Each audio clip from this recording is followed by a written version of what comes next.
Hey, everybody, welcome to BUCS LIVE. Another great episode. I'm excited about it. It is a packed show from Sports Illustrated. Gosh, it's so hard to even keep everything on track with everything he's done. We've got JC Allen coming. I'll tell you all about him, but he's got the Pirate Parlay um, podcast. He's with Sports Illustrated. He's going to be with us at 9:15. At 9:30, we're going to bring in our own Slick and AJ, and that's going to be a lot of fun. We've got all the normal shenanigans. We've got the meme grinder. We've got stupid stuff Bucks fans say. We've got Don't Be a Baby, and the return of What's Cooking in the South. Welcome to BUCS Live. Are you ready?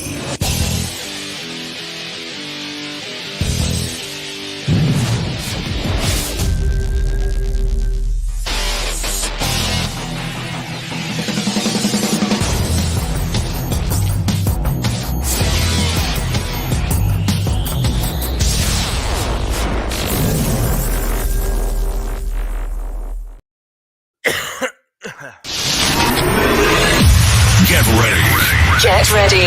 It's time for BUCS Live. Wait a minute. BUCS Live. BUCS Live. Tampa Bay Buccaneers talk with Rick Hughes and David Whitecarver. This is BUCS Live. Let's go. All right, let's go. So much on the table tonight. JC Allen, AJ Turnup, Slick. There's so much happening right now. It's hard to even begin. This show's going to be crazy packed. I am excited about this. The excitement is deafening. Or something. Exactly. All right. So let's wrap it. Listen, I'm going to just tell you straight up, guys, it is time to fold up the creamsicles, put them away. It's time to move on. Straight up honest with you. I'm sick of talking about this game. I'm sick of reading about this game. I'm tired of the whining, the crying, the endless blame. I've There's heard something I have to confess. God, hold on. Let me get this off my chest. Every freaking person's blaming somebody, or the uniforms, or the fans in the stadium, or the quarterback, or the defense, or the head coach, or the offensive coordinator. I've read all of it. I'm sick of it. I'm tired of it. We had a bad game. All right, Dave, get it off your chest. I want to confess to the Detroit Lion fans out there that can hear my voice. I completely underestimated your team. I had a bias that the Detroit Lions are not very good. That's hard to shake because they really haven't been for a long time. They're 13-3 in their last 16 regular season games. They're the real deal. I would put them third behind the Niners and the Eagles. I would put the Lions right there. The Lions played well. They're an outstanding football team. They have a lot of room for upside still. The Bucs weren't ready on offense for them, and to a certain extent not ready on defense. So I thought the defense played pretty well. But I will confess, I underestimated the Detroit Lions.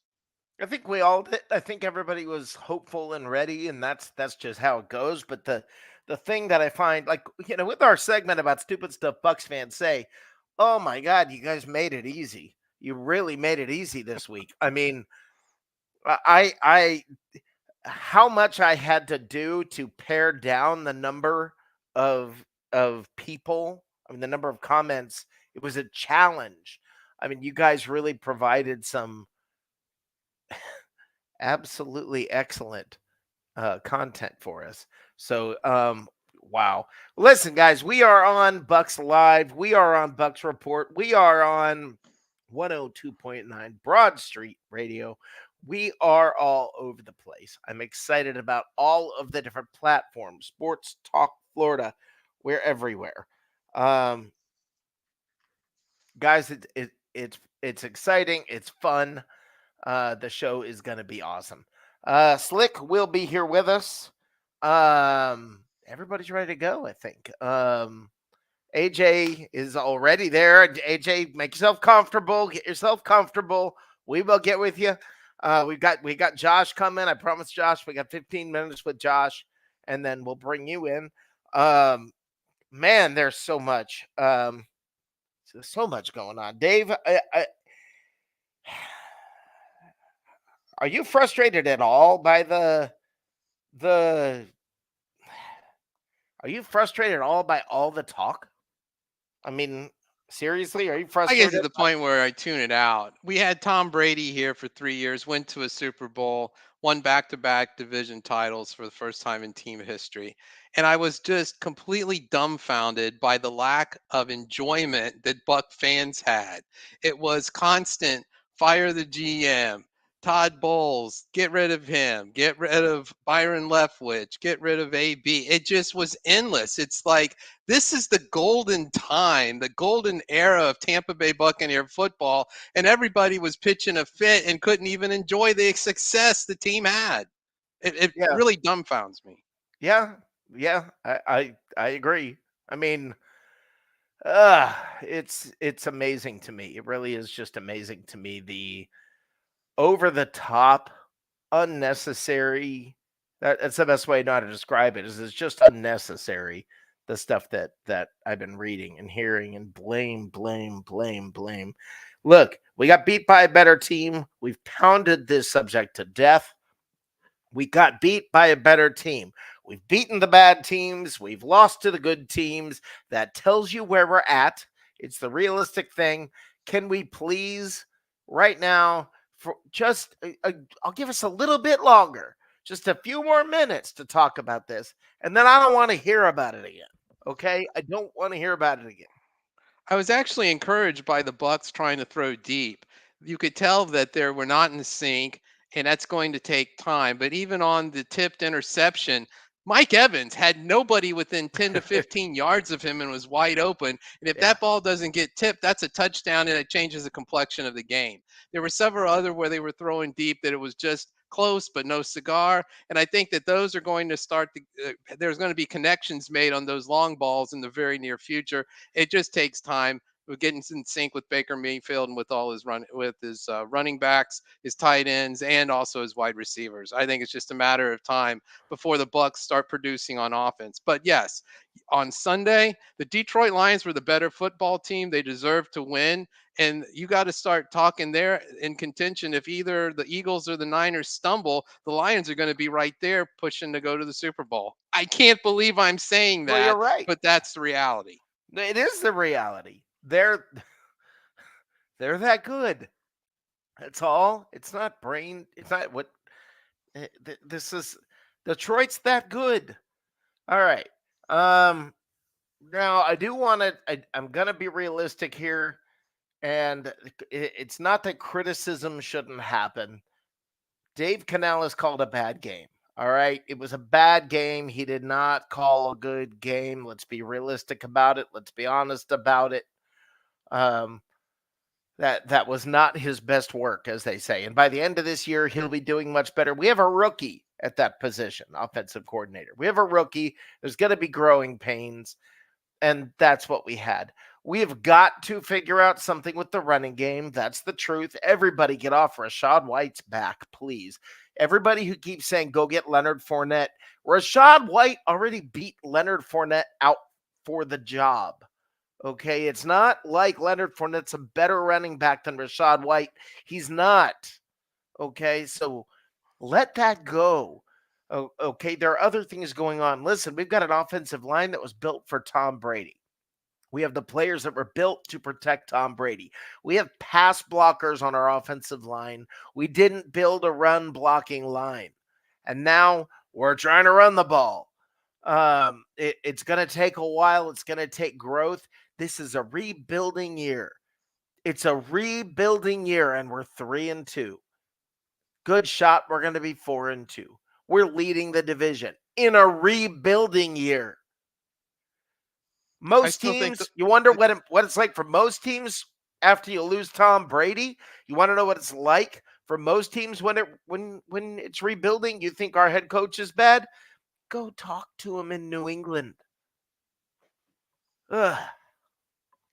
Go ahead, Dave. Well, I just wanted to point out the Detroit Lions defense held the Falcons to 6 points, and they also held the defending Super Bowl champion Kansas City Chiefs 20 points. So it's not like you were playing an average defense. You were definitely Right. playing an above average defense. Right. We were playing a great defense. And I mean, they were number 3 against the run. I think we played the number 1 and number 3 teams against the run, and we had a hard time running those 2 games. Shock. That's why they're number 1 and number 3. But whatever. We move on.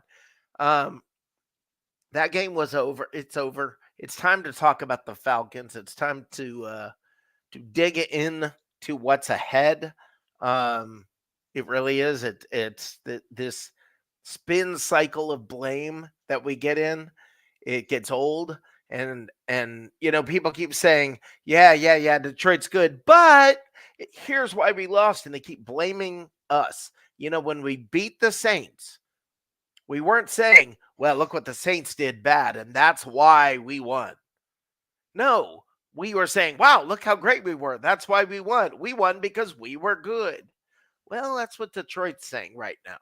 Detroit's not busy saying, well, we wouldn't have won if it was for Baker, if it wasn't for Baker or, whatever. I mean, Detroit knows they're good. They're at a different level than we are. But the good part of all of this, the best part of all of this is that we're playing the Falcons this week. And if there's anything that can sort of, I don't know, be a cure, it's playing the Falcons. Falcons are bad, especially on the road. They're not bad at home, but they're bad on the road. And teams are figuring out that running game. Desmond Ridder looks like he sucks. And if Desmond Ridder sucks, the thing we got to be ready for is if they pull Desmond Ridder and then we get their backup quarterback, which seems to always be the undoing for the Buccaneers when teams bring in their backup quarterbacks. So, we've got to be prepared for Atlanta to throw some stuff at us. I don't think Desmond Ridder is going to hang around for much longer. He's not good.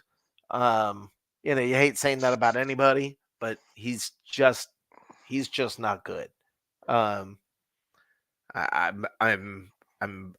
think we're hitting the Falcons at the right time to cure a lot. And all you idiots will be gone next week talking about how you stay solid. You're a Bucs fan. Yeah, aren't you proud? I don't know. It's just You're amazing. grumbling, Rick. You feel in a grumbly mood? I am grumpy. I'm grumpy because every time I've signed online, these freaking fools have just been over the top insane with their comments, and I can't wait till we get to that section. I mean, and I was kind. I left a lot of stuff out. People that recognize their names, I left them out because I thought, well, let's give them a break. They're normally not like this, but come on. I mean, it just, yes, I'm grumpy. I'm not grumpy because the game's over.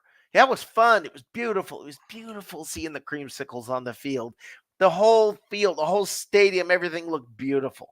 Oh my gosh, I wish we'd do it twice a year. I wish we'd do once in the orange and once in the white. I love it more than I can express to you. I love those creamsicles. Everything about that was great. We lost, whatever. Okay. This was not a must win. Move on. I still think the Bucs win 10 games. They'll be in double digit wins. Yeah, I think that's the case. And somebody, I promise you, will still have no problems with getting people saying stupid things. It's just, I don't even know. I got into it today with fans about the opposing fans being in our stadium and all the blue shirts in our stadium. And I'm like, first of all, we're in Tampa. If you want to go to an away game, Tampa's a darn good place to go if you live in Detroit. If you're going to travel for a game, where do you want to go? You want to go to Tampa with that weather. Then you go to Tampa, Or maybe you've moved to Tampa previously and you're a Lions fan, so you're already there. And everybody complaining about people who, season ticket holders who sell tickets, sell their tickets to fans of the opposing team. First of all, what do you expect? Do you think fans are going to send out a questionnaire saying, Let me who are vet you a that fan of? sale. Yes, let me vet the sale to see what's going on. Second of all, the people who have season tickets this year most of them were forced to have season tickets this year if they wanted to buy them last year. If you wanted to buy season tickets last year, you had to buy 2 years worth of season tickets. If you wanted to see Brady in his last year, you had to buy 2 years of season tickets. Half of those people don't even want to be there now. So big deal. We had Detroit fans in the stands. I don't care. If you think that's bad, you're wrong. We fill up that stadium. That is the best thing we can possibly do for this organization. Fill up the stadium. I don't care what color jersey you're wearing. All right. Yeah, I'd love for it to be all orange. That would be awesome. That would be great. But what you do with your money, I'm not getting into your wallet. I'm not getting into your money. I'm not getting into your business. You do what you want to do. Drives me nuts. Fans just whining about who you sold your tickets to. You have no better time. And what are you doing? You're complaining. This is the beautiful part of all of it. You're complaining about how bad it looked on television because you didn't buy a damn ticket. Sorry. And see, you go, I want the BUCS Lions tickets, and up pops a 3-page survey that you have to complete, the questionnaire to determine if you're going to be able to buy tickets or not. Send proof. Send some photo of you years ago in a Buccaneer in Buccaneer gear or something. I don't know. And how do you prove somebody says, yeah, I'm a Bucks fan? Yeah, sure. How do you prove that's not the case? I mean, it's just amazing to me that, people are complaining saying, oh, you guys just want to sell them for a premium. You guys are just scalping them. You're just selling the ticket for a premium. Good for you. Good for freaking you. You bought the ticket, you paid for the ticket, and you made money on it. Good for you. There's an ass in the seat, and good for you. They're buying drinks at the stadium. The Glazers are making money. The Bucks as a franchise are doing well. Awesome. Awesome. Hallelujah. Remember all those times you were complaining because the stadium was empty? Well, guess what? It wasn't empty this time. And now you're complaining about who was there. It's ridiculous. I just feel bad you're so grumpy. I'm ready to do a don't be a baby. I'm ready. You want to do that right now, Dave? Sure. Sure. We're Get it always off. ready. Give There's me a never a minute to lack take for a breath. babies. No, there's not. Give me a minute to take a breath, and we'll let you kick it off, guys. One of my favorite segments. Don't be a baby with Dave Whitescarver, with the best opener ever. Dave's face on a bunch of babies. Take it on, Dave. To the hip hop, the hip it to the hip hip hop, you don't stop the rocket to the bang bang boogie. Say up jump the boogie to the rhythm of the. Oh, there is such low-hanging fruit when it comes to looking for babies. Here's the latest baby. I got to go back a few weeks because this is priceless. Don Martindale, baby of the week, Giants defensive coordinator. Here on the NFL website, Jeremy Bergman had this, and all I have to say is the headline. Giants DC Martindale, sleeping like a baby ahead of Dolphins game. Every 2 hours, I wake up and cry. And the article goes on to where he told his wife, who was worried about him sleeping, yes, I sleep like a baby. I wake up every 2 hours and cry. Let that sink in. A professional football coach, a defensive coordinator, actually in public came out and said, hey, I can't sleep because I'm playing the Dolphins. Really? Think about this for a minute. Would Buddy Ryan have ever said something like that in public? Would Don Shula have ever said anything like that in public? No. Would, I don't know, maybe Bill Belichick. He doesn't say much of anything. And that's better than sitting there and crying like a baby saying, I can't sleep, I'm playing the Dolphins. How about this? Try this on for size. Give the Dolphins their due. You know what? They're like a track meet. They're going to be tough to slow down. But you know what? I believe in my team. We're going to stay up watching film, and we're going to slow them down, and we're going to give them everything we got. That's much better than sitting there and just admitting I'm crying like a baby. I'm calling my wife. I can't handle this. Oh my gosh, we're going to lose, which is exactly what they did. So, Don Martindale, quit being a baby. Say something positive about your team. Believe in your team and don't sit there and just acquiesce and bow down to the opponent. Don't be a baby. And I can't resist this. I'm just going to throw it out there, and then I'm not going to say anything, but this is just low-hanging fruit. Antonio Brown was arrested for not paying child support. I really don't want to say anything else, but that's low-hanging fruit, and I'm just going to stop right there. Come on, guys. Don't be a baby. Nice. Very nice. All right. Well, way to go, Dave. That was beautiful. During that time, Joshua J.C. Allen said he's running a few minutes late. He will be here. But yeah, that's pretty awesome. Yeah, guys, did he really say that? Wink. I think he goes Wink Martindale. I think is his name. Don Wink Martindale. Yeah. I wasn't going to go there because it was already bad enough. Yeah, goes. If your name's Wink, be tough, right? Something. Just don't sit there and go, oh my gosh, I'm wringing my hands. We're going to get wiped off Was the it field. sarcasm or I mean, no? come on. Was it sarcasm or no? No. I mean, no, he said, I talked to my wife who's all worried about me. And you know what? I told her I'm sleeping like a baby. I cry up every 2 hours. I wake up every 2 hours and cry. Really? You're a professional football defensive coordinator. Come on, man. Don't be a baby. Man up. You think your team's going to believe in you if you're running off at your mouth like that? That's awesome. That is awesome. They gave up 31 points that week. Yeah, no kidding. No big shock. No big shock.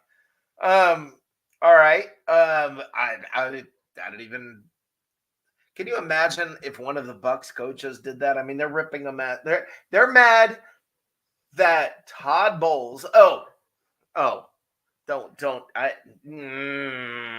Now I just got myself riled up. Todd Bowles. His name is Todd Bowles. For all of you Buccaneers fans typing, it's not Todd Bowles. It's Todd Bowles. All right? Can you learn how to type his name? If you're going to be critical of him, learn how to spell his name. I mean, Todd Bowles repeatedly. This is what, oh my God, it's over and over. Drives me nuts. It absolutely drives me nuts. I had higher hopes. I had higher hopes for BUCS fans, but yeah, I mean, Todd Bowles. I mean, take a minute. Just take a minute. Everybody's seen it too. I know you guys have seen all the posts that say Todd Bowles. All right, let's get off of this. I need to move on. I keep telling you I need to move on, and then Let's move past the babies, okay? Okay. On to the Falcons. Look, the Falcons, I think, have 7 new players on defense. There's a lot of turnover there. No pun intended. We're dealing now with an offense that is completely inept. They had a great running back earlier in the year, or had a great running game earlier in the year, and that has stopped. I believe I did mention that in a recent show. Yes, you did. Newsflash, it's hard to run in the NFL. I believe you said that as well, Dave. Yeah. It just people catch up to you. Film gets out there. Yeah, and running, the NFL is not built for the running game. It's just not. So I don't know. I mean, what are you gonna do? Guys, the Falcons game, I got nothing but warm and fuzzies about this game. I mean, everything about this game feels good. Everything about this game feels really good, which I'll tell you why that's really important. And I hate looking ahead too far, but after the Falcons is a short week, it's a Thursday night game against the Bills. That's terrifying. So I mean, it on the road once again, no favors. Whenever the Bucks play on Thursday night, it seems to be on the road. That means, Monday you come in, you see the trainer. Tuesday you do a walkthrough, and Wednesday you're flying to Buffalo. Basically, I mean that's yeah. And then you have some meetings on Thursday. I mean, you don't even get a practice in like normal. Everything is completely, thrown. Buffalo will have an extra day because they don't have a travel day. So that's why it's so hard for away teams to win on Thursdays. But you never know. I mean, short week, Hey, anything can happen. Mr. Allen, he is leading the quarterbacks in turnovers since 2018. No. Baker Mayfield is. We need Trask. Sorry. Sorry. Bad flashback. I get frustrated, I think, with the I get frustrated with all of the shenanigans that the extra stuff, the non-football stuff. When you get into the X's and O's, when you get into talking actual football, I enjoy it because you come up with reasonable things to say. I spoke with someone over the last few days. I don't want to say his name, Todd from Winter Park, who, I mean, was maddening to me listening to him. It was maddening. The constant just, oh my God, what are we going to do? I blame this. I blame that. Oh my God. Dave Canales. Oh, he wasn't saying anything like this after the New Orleans game. Everything was fine after the New Orleans game. Now the sky's falling. So I don't know. They got Listen, really dumb 2 weeks later. the good thing is now the show's going to get smart. Now it's time for the show to get smart. Listen, I've known this guy for a few years now. He's a good dude. And I can honestly tell you, one of the smartest people when it comes to football and knowing what's going on. He's amazing. Oh God, he's smart. All right, JC Allen, reporter and writer for Sports Illustrated, Bucks Game Day, and host of the Pirate Parlay on the Sick Podcast Network. Let's bring him in. Da-da-da-da. What's going on, guys? How you doing? Joshua Allen, the room just got really smart. So glad you're here with us. How you doing, bud? Doing good. Sorry I ran late there. I was just wrapping up a podcast. I had Christian Izzian on, so that will drop tomorrow. Hey, Christian Izzian on. That will drop Good for tomorrow. you. This is a live show. Promoting the podcast. Tune in tomorrow. You know? Yeah, please. Absolutely. Tell them where it is. Yeah, Sick Podcast Network. It's got a Pirate Parlay, little play on the talk there. Conversation, That's what a parlay is. Not a sports gambling show, but we've had amazing guests so far this season. Joe Trantringa, Yaya Diaby, Dave Canales, who you were just talking about. And this week, Christian Izzian. We'll have somebody else on next week, and we've been breaking it down, the opposing teams. It's been a blast to get that going. And then writing over at Sport, made the jump from Pewter Report to Sports Illustrated Bucks Game Day. That's been amazing. Being able to reach out to a larger national audience while still growing the local fan base for the site has been nothing more than just an amazing time. But happy to be on here and chop it up with you guys. Long time no see. Yeah, man, it's exciting to see you here, Josh. I remember, listen, back in the days of the What's Cooking in the South, Josh showed up to cover for me one day when I couldn't do the show, and Josh showed up in full chef attire and just did I had a song. He wrote a song. It was amazing. A lot of fun. A lot of Yeah. fun. We go way back before that. We go back to the Yeah. sports web calling in, at the Yep. same time and kind of just build it. That's how we are where we are right now. Yeah. Your show where I've came Well, is I got a question know, for you because it's crazy. for me, for lack of a better way to put it, the bigger stuff that I did was before I got into all this part, right? It was all back Travel Channel TV shows and Right, all exactly. Yeah. kinds of stuff. Photography and all Okay, right. With you, I mean, you've got to sit there almost in surreal disbelief. that. Every time. The dream that you're walking through every day. I mean, I'm like, Every time, man. yeah, man. I remember listening to you as a caller in on the sports web, and now you're A little Sports little- Illustrated. Facebook podcast show.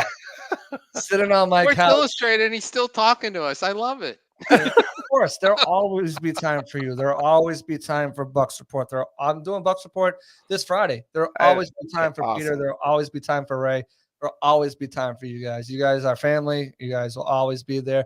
Doesn't matter if I'm at ESPN, NFL Network. If I ever make it that Awesome. far, I'll always have time for my roots and where it started and the people who helped me get where I am I today. don't feel like there's much if on that, dude. I really don't. But okay, That's so do me a favor. Help me. Help me. Dave's been making fun of the fact that I'm so grumpy because I'm so sick of all the crap I've been reading on Facebook and Twitter, and it's just been Facebook's- I'm unreal. empathizing with you. I'm not making fun of you. Tell me, can we please brush this, fold up the creamsicle stuff, put it in a drawer? The game is over. Can we talk about the Falcons? Yeah, I mean, coming into this season, I had this as a loss. The Lions game as a loss. Even Yeah. coming with the bye week and having that extra time, the Lions were just a better team, I Yeah. thought, put together, and they were a better team so far this season. So them losing, I don't think should be a huge surprise. I know everybody wanted them to win because the creamsicles came back and the stadium was done over, and it was the first time we've seen them since 2012. But the fact of the matter is the Lions were a better team coming into this game, and they were a better team coming out of this game. There were certainly execution issues that if the Bucs could have back or fully executed or saw things. I mean, that Baker Mayfield Mike was wide open. That was an easy touchdown. And the Bucs could have won this game. The Bucs could have won against the Eagles. I'm not saying that those teams in those games where the teams were infinitesimally better than the Buccaneers. Right. Those are winnable games for the Bucs if things go a different way. But that's the game of football. If things go different for the Niners, they beat the Browns. If things go different for the Eagles, they beat the Jets. Those two teams are undefeated. It happens. Losses happen. You have it. If it comes against a really bad team, you linger on it. If it comes to a good team that's maybe evenly matched, a little bit better than you say, okay, it was a loss. It should have been a good game, close game. You move on. The Falcons are a different story. This is a game that is a must-win for the Buccaneers. First of all, it's a divisional game. Second of all, you don't want to do back-to-back losses, especially because guess who's coming up Yeah. next week? It's Buffalo. a short week for you, and you're headed up to Buffalo.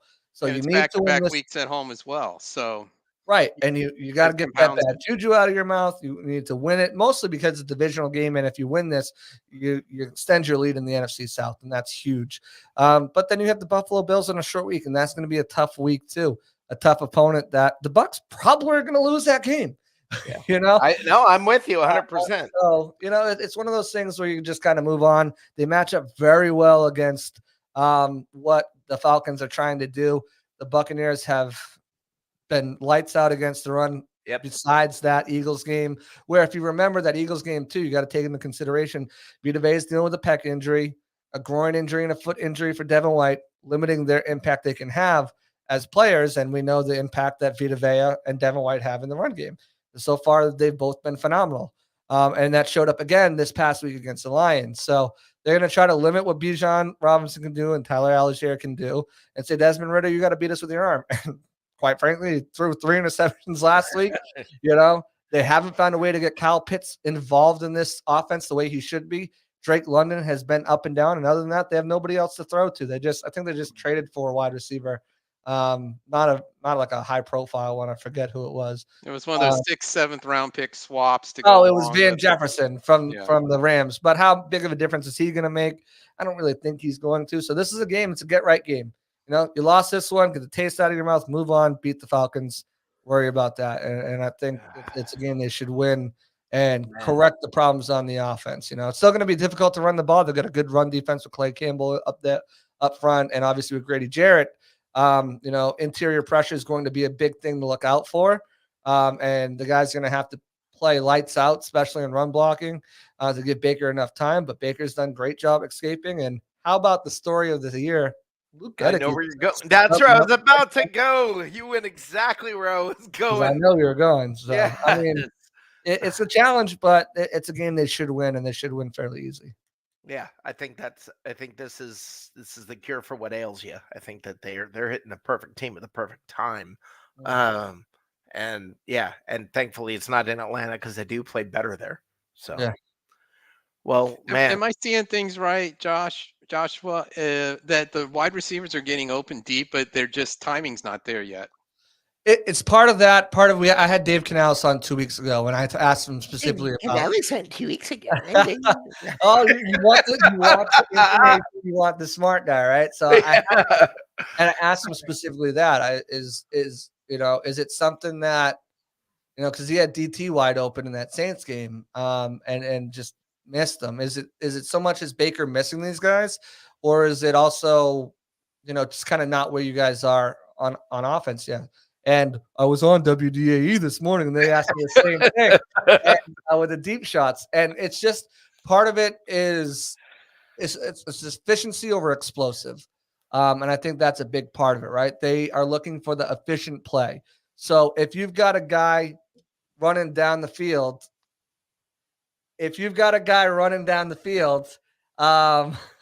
and he's wide open, but you've got a guy wide open for an easy 7-yard gain, you take the 7-yard gain. You take the 4-yard check down. You take that completion, that easy, because it's more efficient than trying to connect on a deep pass. Baker's got the arm strength. We saw that by him overthrowing Trey Palmer. It's not that he doesn't have the arm strength. It's just not where this offense is right now. They're not more that take the deep shots down the field, no risk it, no biscuit. It's going to be more efficiency over explosive every time. Those plays will be drawn up and they'll be called. But as far as going through your reads and progressions, they're going to have Trey and DT clearing out a lot of the stuff underneath for Evans and for Godwin. And that's where the ball is going to go. It's going to go to Evans, it's going to go to Godwin before it goes down to Trey or down to DT on that third, fourth read, because it's efficiency over explosive. They'll get to adding more explosive in the playbook and then what they're calling, and they have done that a few times this year. But for the most part, if you're wondering, hey, why is he not hitting a wide open XYZ?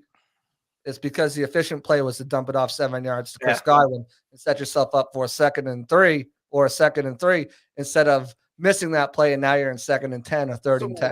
I got one more question, and then I will let you get out of here. I got time. I got whatever you want. You're all right. I'll bring the other guys. I got one more question. I can hang around for a little bit longer. Okay, let me ask this real quick.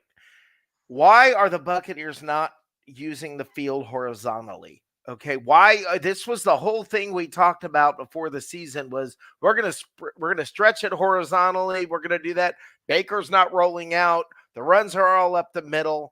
We're not. It doesn't feel like we're doing the thing that we were told we're gonna. That was the plan. Right. What am I missing? So as far as run games, there's the run system is never going to be pitches and outside runs. It's mostly going to be between the tackle runs. It's just not kind of what they go for. Again, because he's such a wealth of information, I'm going to go back to what he told me is pretty much that when you look at what the offense is designed for, those outside runs are feast or famine. Some of them go for 70 yards. Most of them go for 2-3 yards and their stop. So they'll throw those in, but it's not going to be a core philosophy of what this run game is. It's going to be in between the tackles. As far as a blocking scheme, it is. You've seen the blocking scheme is definitely horizontal with the guys moving down the sideline, blocking down the line, guys pulling. You've seen everyone on that line pretty much pull at some point either way. And as far as the passing game, there's been a lot of crossers and stuff like that. Some of them hit, some of them haven't. But when you look at it, what you're trying to do here there's a reason why Chris Godwin's on the outside this year. There's a reason why Mike Evans is still on the outside. Both of the guys seeing plenty of time in the slot, but not as much as you would, as we've seen the last 3 years, 4 years with Godwin in the slot. He's not doing those crosses. That's more reserved for Trey Palmer and DT and to kind of clear things out to give Chris and Mike room on the side on the sidelines on the outside to work. And that's kind of how it's going to be. They're always read 1 and read 2. And if Baker can get to read 3 and 4, that's going to be Otten, that's going to be DT, that's going to be Trey. If they're not clearing out the top, they're doing these crosses over the middle. So we've seen it. It just hasn't been, also another thing too, coming across the field, Matt Filer's 6'5", Cody Mock 6'5", Baker Mayfield is 5'9", 5'10"? He's 6'1". He's 6'1". Yeah. So the way he explained it to me is if this is your lineman and this is Baker right here. Yeah. You're right. That vision across the field isn't always going to be there for him.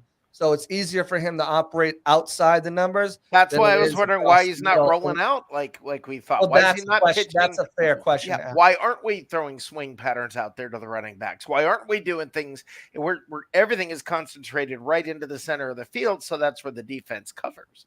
Right. I mean, by the way, I want to introduce these guys. This is Coach Slick. This is AJ Turnup from I love this show, guys. It's on Monday nights at 9:30 Eastern. Guys, I love the show. I love the aftermath. Okay. And I'm so glad you guys are here. It's I appreciate brilliant. you. Yeah. I appreciate you guys coming here. I love the show. Even when when I can't make it on the show, I'm watching the show, because I really respect these guys. I'm glad you're on the show. Thank you. Dave, you had a question for JC. Yes, I have a question. Baker Mayfield, comeback feel-good story of the year. Once the feel-goodness wears off, how good a quarterback can he really be? I think he's in a system that highlights his strengths, right? So he's in a good it's good in that sense. There still needs to be consistency, I feel like. But a lot of that is coming down to the entire offense as well. By not having a run game going right now, it's a huge detriment to this offense because, he has been doing some incredible things with his leg escapability, manipulating the pocket. Yeah. But if that starts to falter, then Baker's going to falter. Right. And we've seen examples of that where he's missed guys because he's trying to, move out of the way of a would-be sack. We've seen him have to use his legs when guys are open and he misses things like that. So I think the efficiency's been there, but the whole offense needs to take it up another level for him to really kind of take that next step as well. Yeah. He hasn't made too many mistakes. I think he's got 3 interceptions on the season. I think he's only been sacked 4 times, maybe 5 times on the season. So he hasn't been taking many bad plays. He's been throwing it away when it's not there. It just needs to be the offense as a whole. I wouldn't say he's played terrible. I wouldn't say he's played lights out. I would say he's played above average good football team, and that's what the Bucs team needs to finish with a winning record, a 10-7 record, and win the division. Yeah. However, now it's time for he's got to step up, but the rest of the team needs to step up as well. Mike's got to make those catches. Yeah. Otten's got to block it up better. He's been a huge detriment in the run game blocking. Rashad White, is it time to question whether he's a true feature back in the NFL? I think it is. Can he be an every down back? I don't know if he can. He's got to see it better and take those cuts and get those extra yardages that he's left in every game on the field. Keyshawn Vaughn needs to get the hell out of the lineup. You got to get Chris Godwin the ball more. Thank you. Big guys are doing an excellent job, especially the tackles in pass protection.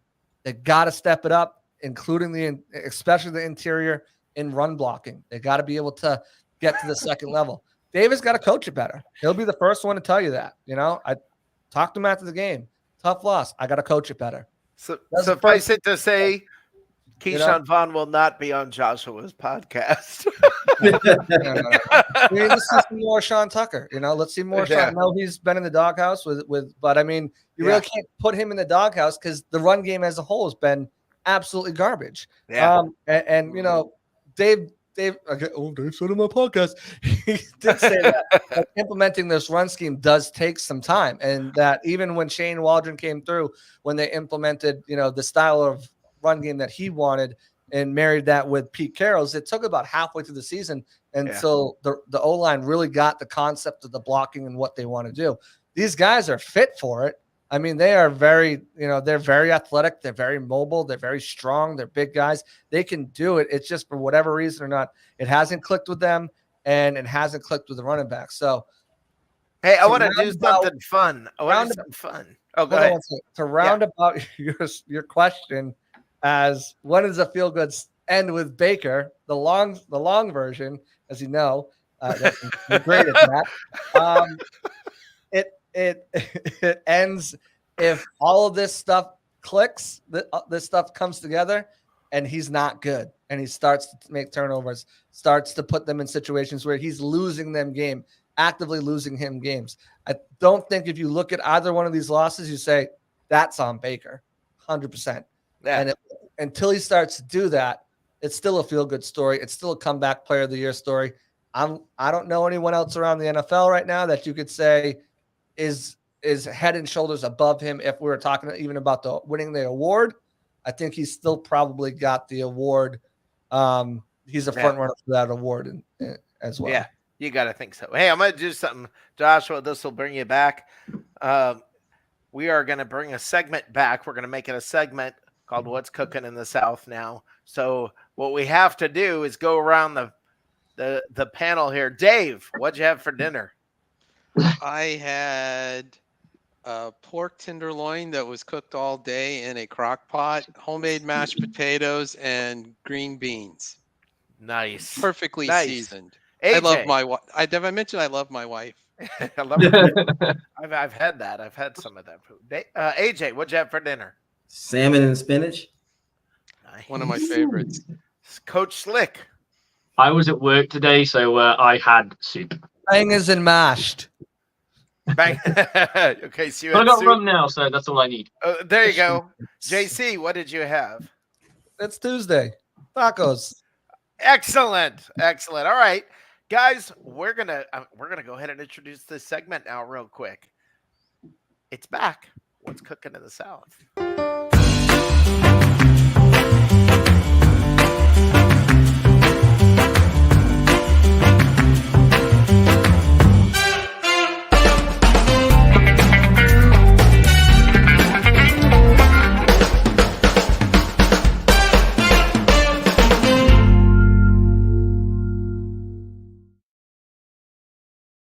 Okay, so let's now we have that flashback. What this segment's going to be is a little bit about food and a little bit about what's going on in the NFC South. Okay, so the food part. Let's get to this. This is one of my favorite topics. I'm going to love this topic. This is I can't begin to tell you how much I love this topic. Chicken fingers. I love chicken fingers. If there are times if you said, hey, let's go to this really nice restaurant, I'd be saying, yeah, sure, great. And I'd be wishing I was having just chicken fingers and fries. So I want to talk about the top 3 places to get chicken fingers. Okay, let's start with number 3. Number 3, Ale House. Ale House has fantastic chicken fingers in Orlando. I believe it's called Orlando Ale House. In Atlanta, it's Miller's Ale House. Here, it's just called Ale House. They have amazing chicken fingers. I love them. Love them. Talking about the zingers? Yes, the zingers. Okay. All right, awesome. Now, number 2, and this place has no business being on this list, but it's number 2. How is a roast beef place? How is a roast beef place on a chicken finger list? But it is. Arby's chicken fingers are freaking awesome. Hey, chicken's meat, and they have the meat. They have the meats. They put have the them meat. on chicken sandwiches. They do all kinds of things with them. But guys, to me, it's undisputed. It is absolutely undisputed. The chicken finger champion. The place you really want to go anytime you can get chicken fingers, without a doubt, is Publix. Publix has the best chicken fingers. They are crazy. They are beautiful. Look at this. Look at this. It's almost cinematic, guys. Look at that. They're beautiful. Unbelievable. Get a All chicken right. finger sub Nah, to really jazz nah. it up. So I Publix, I wish Publix disagree would put a little. wholeheartedly with that. Well, you can disagree. You're wrong. They would put a little. You know how like Checkers is a little burger place. If Publix would put a little chicken stand in their parking lot and just let you come by and pick up their chicken. Oh my God, I'd eat there every day. What you disagree? Give me your. What do you think? Publix chicken fingers are so overrated. It's not even. funny. Oh, It's not the pub sub. The whole pub sub. Oh, there no. goes smart. It's There so goes. overrated. Apparently, he knows football. It's so overrated. You know where I just had chicken fingers from, and they were possibly some of the best chicken fingers I've ever had. Carrabba's. They're only on the kids' meal, but like the I wouldn't know about that. Carrabba's are actually fire. Yeah, Austin Grill, What'd you do? Go out and have dinner and get 2 chicken fingers and oh, an I got apple? kids. The kids had the chicken fingers. They didn't eat it all, so I'm like, Right, oh, so you get 2 fingers. chicken fingers, an apple, and a chocolate milk. What the You heck? get 3 fingers and fries, bro. That's enough. But no, Aussie Grill's got fire chicken fingers and PDQ. All right, so PDQ, I agree, has very good chicken fingers. I almost put them on the list. PDQ is. The Arby's chicken fingers are pretty underrated. Their mozzarella sticks are fire too, Yep, I agree. Dave, and fries. you guys, the other 2 of you. Yeah, All right, do you know what? I'm going to let you into something here. Do you know what we call chicken fingers in the UK? Because it's What? a completely different thing. Chicken goujons. Chicken what? Gordon's. Chicken goujons. Gojo. Gordon's? Okay. They also call fries chips, so it's all good. we do. Well, you call chips fries. Dave. Chips are We have crisp, fishing right? way before you You're guys. the right way. Crisps are chips, and biscuits are cookies. So it's all backwards. So, yeah. Dave, your top 3.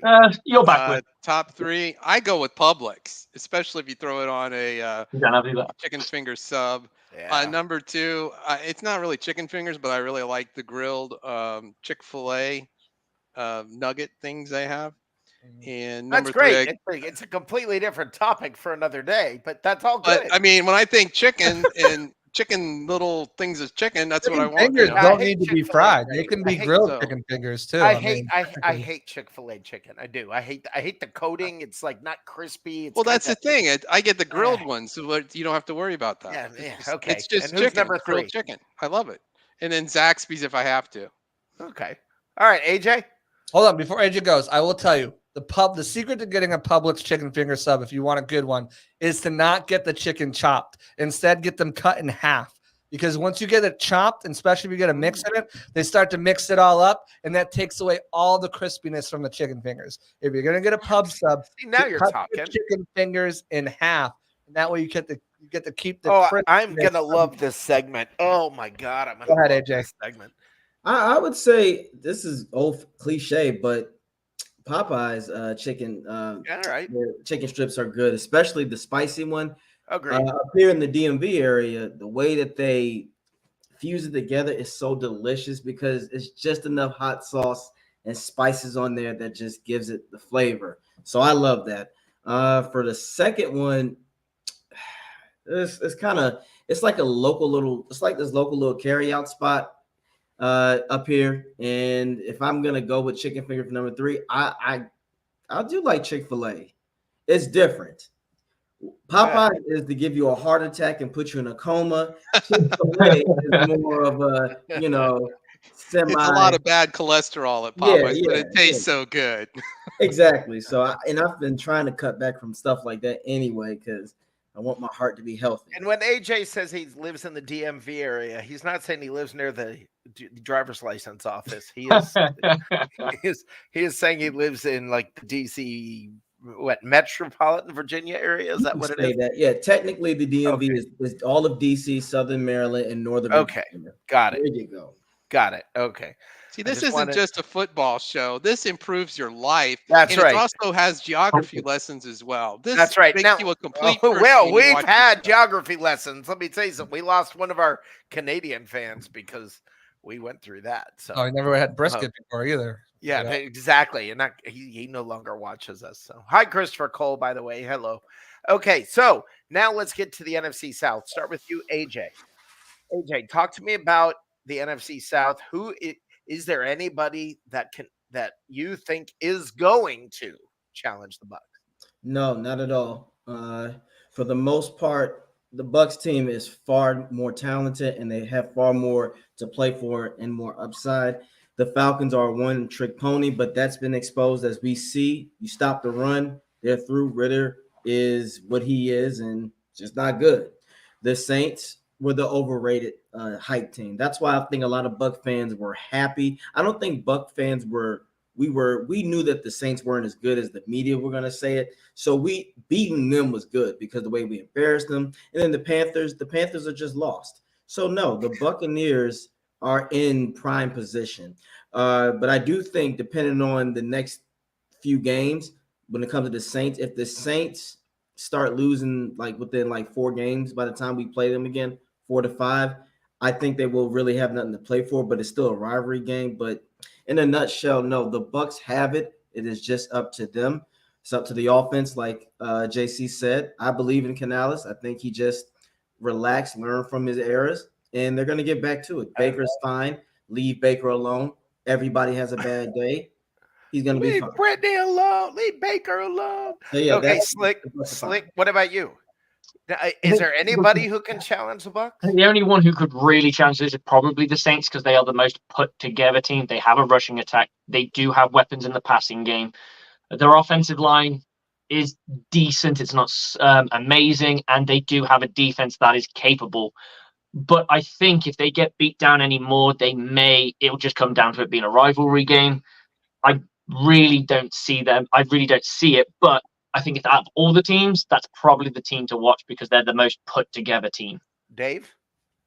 Anybody? It's hard to challenge the argue Bucks? with anything that I've heard. All I would say is that when it came to the Lions, I admitted to underestimating them. I overestimated Derek Carr and the New Orleans Saints. Where I see the Bucks getting better on offense, and as they have more reps, and especially with the long ball, as we discussed, I think the Bucks have upside. I don't think the Saints do. Derek Carr, I'm a bit surprised at how poorly he's played, and he does have a run game, but he still can't make the connections. So I don't see anybody threatening. And don't be surprised if the Panthers come on a little bit at the end and are not in last place when the season's over. Wow, Josh? $150 million. $150 million. That's what the Saints paid Derek Carr this offseason. Keep that in perspective. The Bucks, as of right now, it's so early in the season and football happens. Injuries could derail this team. We had a really good look at what this Bucks team, the depth looks like in the defensive back area, which was the primary concern, right? I think if you looked at where can the Bucks least afford injury this year, it's in the defensive backfield, and it's probably at the tackle spots. So far, they've been testing the defensive backfield at safety and at both cornerback positions, and guys have stepped up.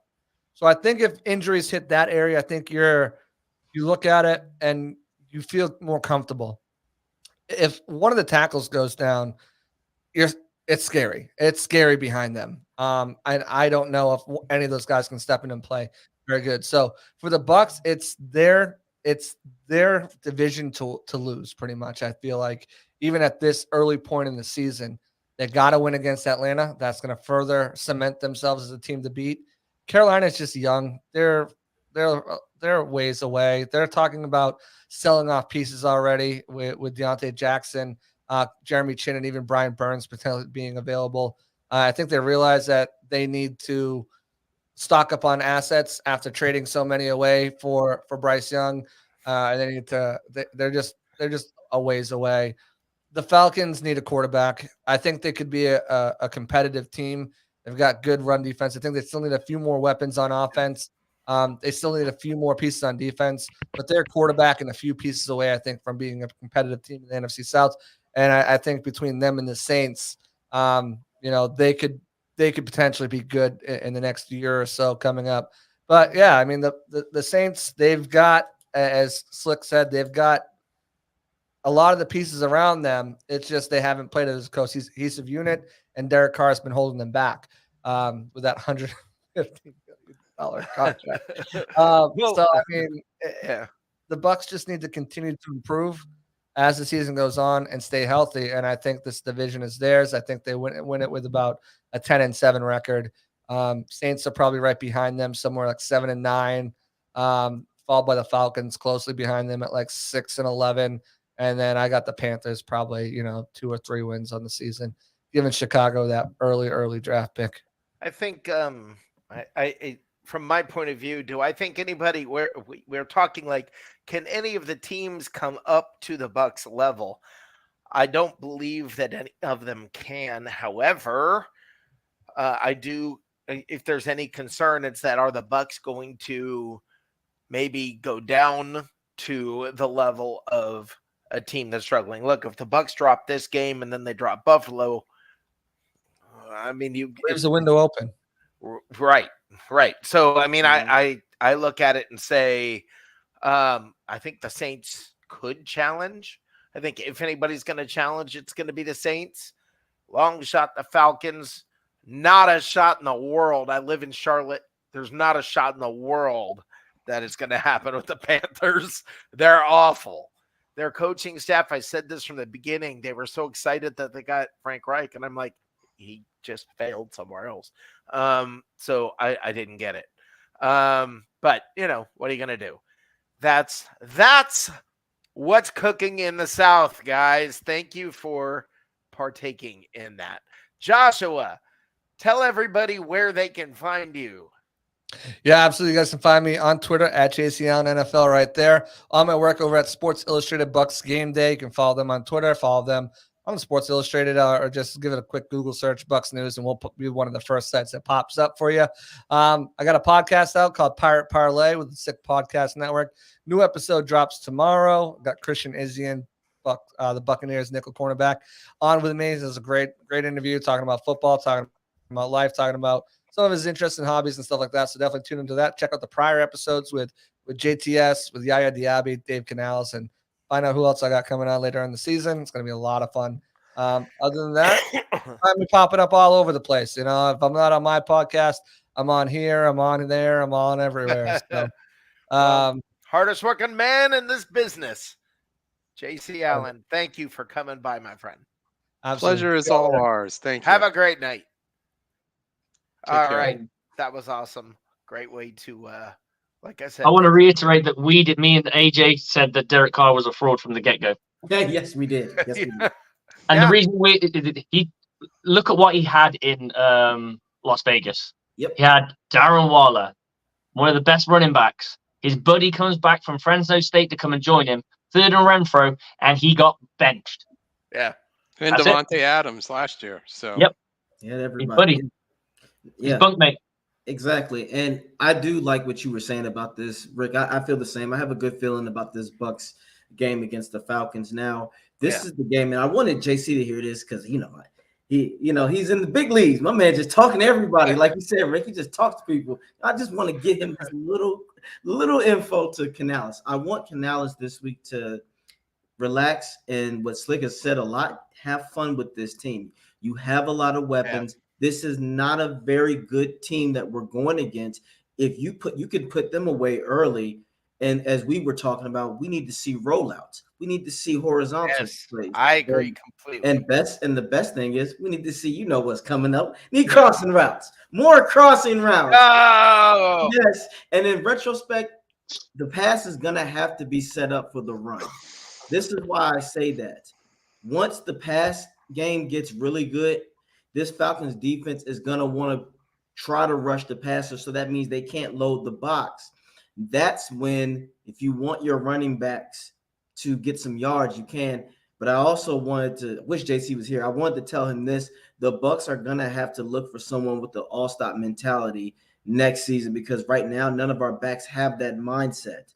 And if they're gonna play the kind of scheme that they want, you need a Mike Allstott kind of guy for that scheme if you're gonna run up the middle. Yeah. Guys, you want to have some fun? Yes. It's it. It is time. It is time for my favorite segment. I love this segment. The all I can say is you guys did not disappoint this week. You brought a lot of Stupid Bucks fans say. oh my love this gosh. segment. We're gonna have to fly through this because the show's running long, but you guys, man, you brought a lot. All right. Devlin. Mike Evans is not helping his chances on getting a new contract. Actually, you're kind of right about that part. The next thing, Ori Penny, Carlton Davis, take a seat on the bench. That one, okay. Whoever said that, they need to take a seat on the bench. That's football. You're gonna get mad at somebody. Oh God, never mind. Yeah, that's the whole point of this segment. AJ, welcome. It's just that now that is I've got it's bringing it all back. My warm fuzzies. Yeah, welcome. We're That's back. silly. We're back. Mayfield absolutely sucks. You know what we should do is hunt these people down, Yes. check their Twitter accounts back to when we beat the Saints, and I'd like to see the polarizing opposite of what they said when they're like, "Oh my God, I can't believe we got Baker." Come on the show. I want them to come on the show and defend their take. That's what I want to see. Yeah. Okay, here we go. Hell no, don't pay Mike. Not worth it. Bob Kakis. Okay, we got some great ones. Alex Nunster. Baker missed so many passes. Evans continues to drop passes. No pass rush. Todd Bowles is still a moron. Okay. He's a Like he moron. was after the Saints game, right? Yes, right. Jeffrey Tell me how Thomas incredible our Ferrata. defensive coordinator is. Well, he's not the defensive coordinator; he's de facto head coach. And I will add this: he kept a very potent offense down to 20 points in an era where you can't touch anybody. Those bang eights when you're streaking down the field don't exist anymore. You can't do that. Dave, what if they Every scored in the time other you games touch this year? somebody, it's going to get a flag on it. So you're going to playing good defense. That is good defense. We did not lose because of. Could the defense be better? Yes, we could probably knock away some of the cushion stuff and play a little bit smarter in some areas, in our opinions. However, we're not the game caller. We're not the ones being paid millions of dollars to call this shit. They've got their credibility, trust and believe. If you sat one of these people down in front of Coach Bowles and they just talk football, they would come away going, I don't know anything about football. This segment is awesome. Dave, how many points has Detroit scored every game? Just go down their point total every game.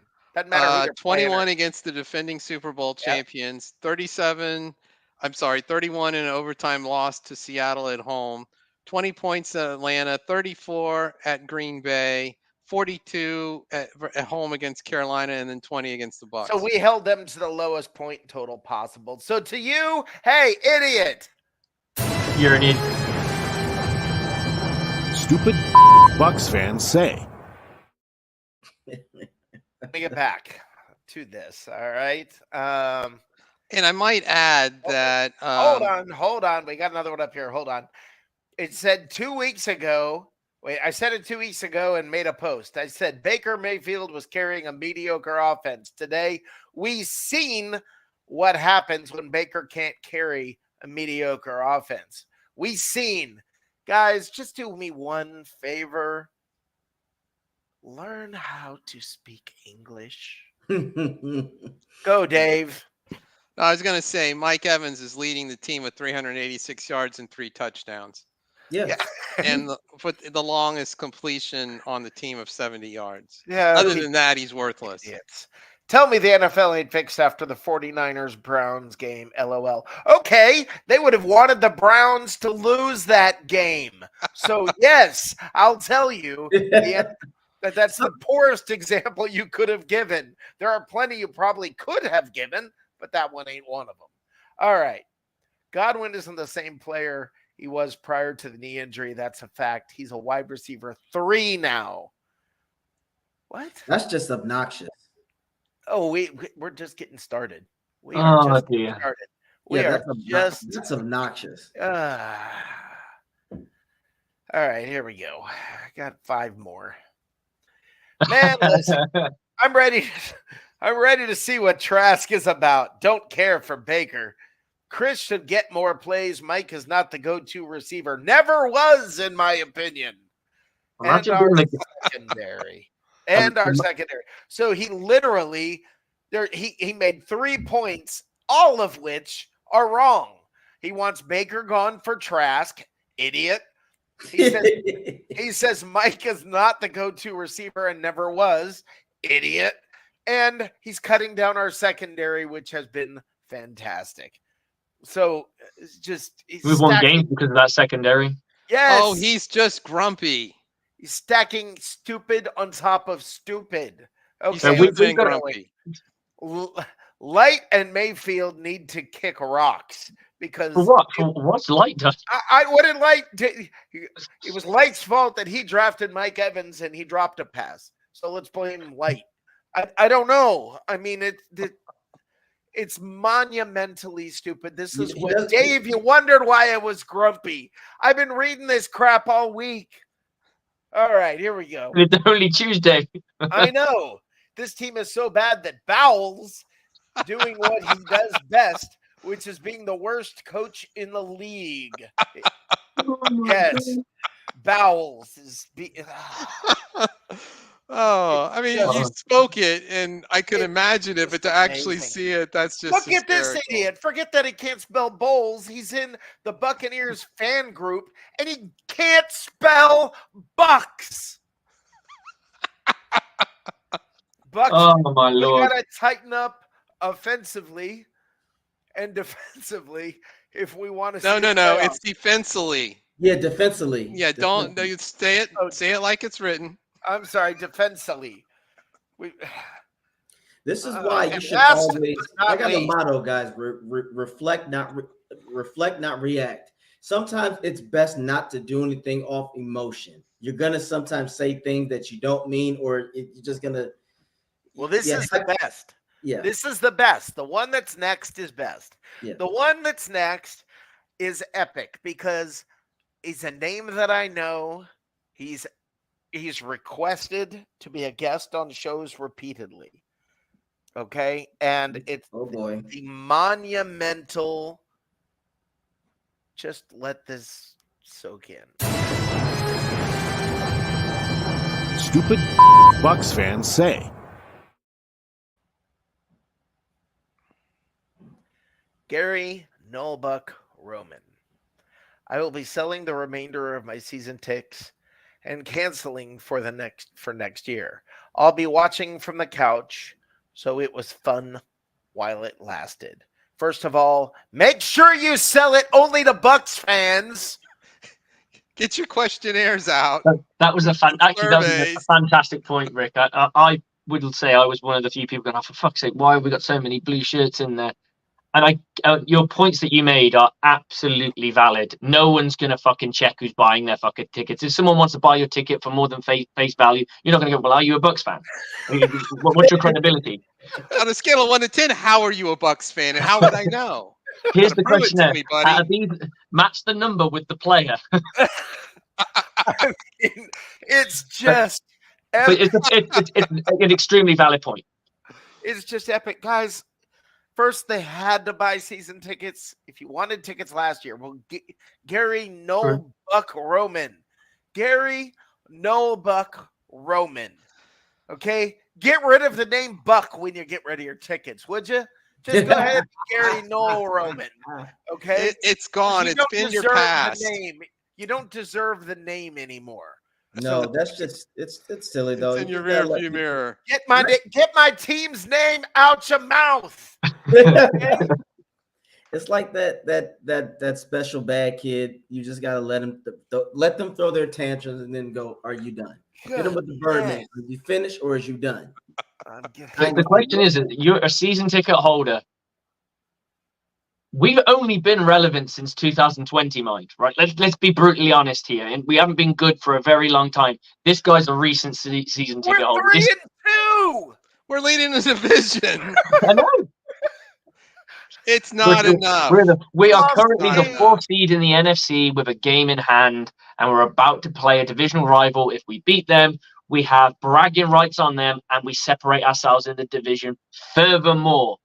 And I also don't think the Saints are going to beat the Jags. Slick, you put it perfectly when you said the other night or yesterday when I was on your show. You said something that was very, very smart, and all the credit in the world to you for this. You said, guys, we're the 4th seed. I mean, Full best team. I'm canceling my season tickets. We're only the 4th seed. what in the heck is wrong with you people?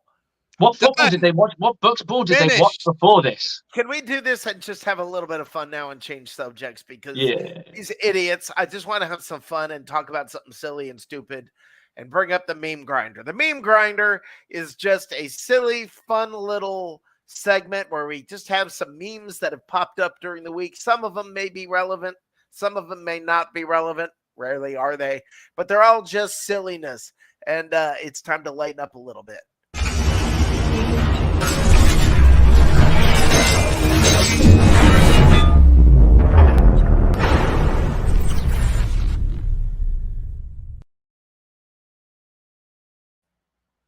All right, guys, it's the meme grinder. You ready? Really seems Billy Joe McAllister should have survived that jump. The Tallahatchie River. Wow. That's the Tallahatchie Bridge. You might not know that song, younger people, but there's a famous song that talks about the day that Billy Joe McAllister jumped off the Tallahatchie Bridge. There's a reason Dave doesn't sing. Okay, next. Charcuterie, because a generation raised on Lunchables is trying to be cool. Damn. Not fire. Okay, next. Companies are bragging about making plants taste like meat. Cows have been doing that forever. That's a cute one. That's a good one. Uh-oh. I spent half an hour trying to talk to them, wanted to learn about their culture until the bartender cut me off and told me they were patio umbrellas.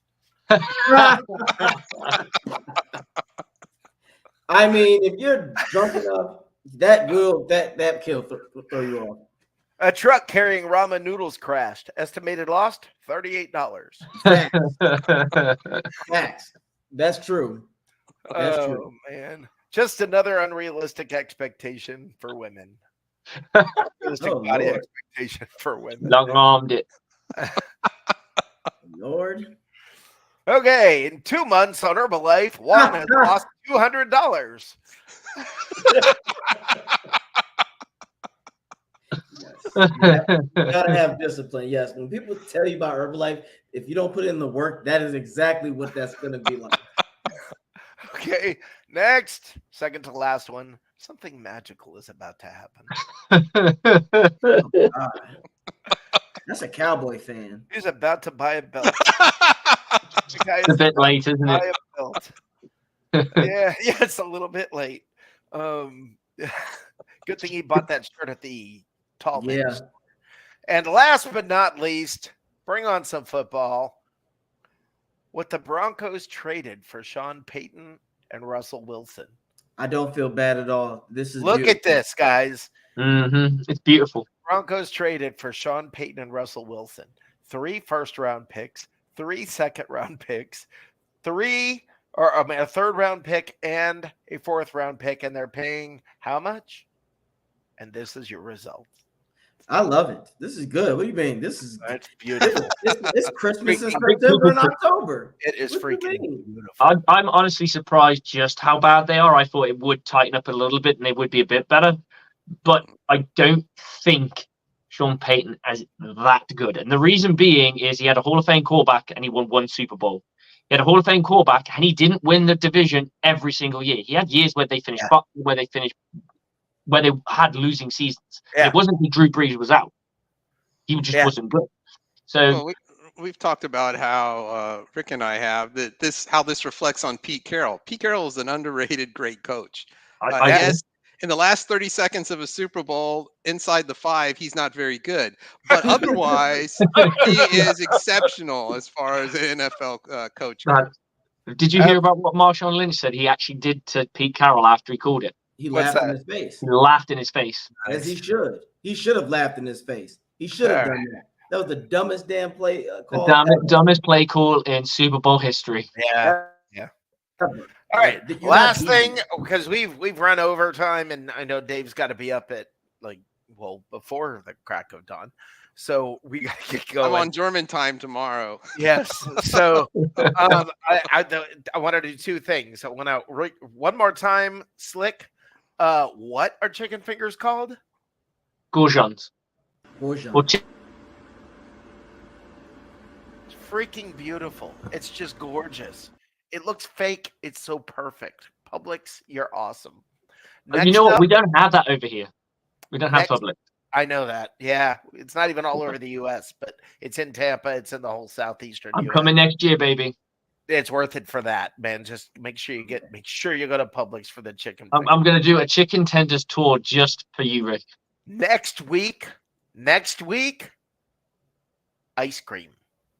Next week, we're going to get into ice cream. Not like restaurant ice cream, but store, like real, like ice cream you buy in a store. You guys ever watch Top Gear? Do I have watched it? Okay, one of the guys off Top Gear, when they didn't fuck around with it, they had the original, pretty much the original cast. The really skinny one, I can't remember his name, but he had turned around once. They asked him a question about what his favorite flavor ice cream. I don't eat ice cream. They said, why? He went, because that's for gay people. Flat out said, that's for gay people. And everyone's like, does he really think that if you eat ice cream, you automatically fuck a dick? Richard Hammond. That's who it was. He's a fucking idiot. Of course, it's a guy with the name Dick. But yeah, exactly. The jokes write themselves. You know who else doesn't like ice cream? Who doesn't eat ice cream? I eat a chocolate chip mint on occasion. We'll talk about it next week. All right, guys. Slick, AJ, you guys tell us where everyone can find you. Of course.